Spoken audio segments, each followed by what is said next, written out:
Hi guys! Another day, another video tayo. So yan, nakapila na kami dito sa Liloan Port. Kasi sasakyan namin, punong-puno ng stocks.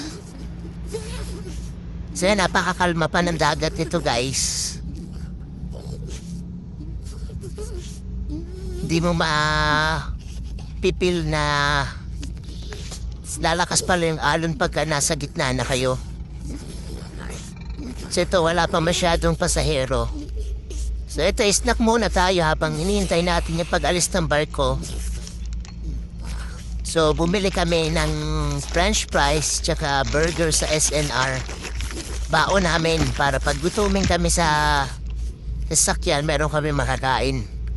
Pero sa Liloan na namin ito nakakain guys.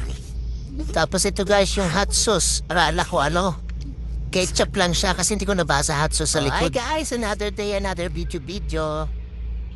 So ayan, pauwi na kami ng Negros, galing kaming Cebu. So punong-puno yung sasakyan. Kaya dito sa second seat puno.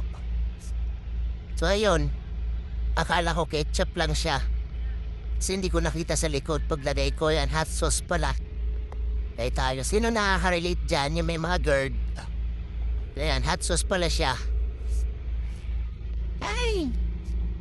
Okay guys, thank you for watching.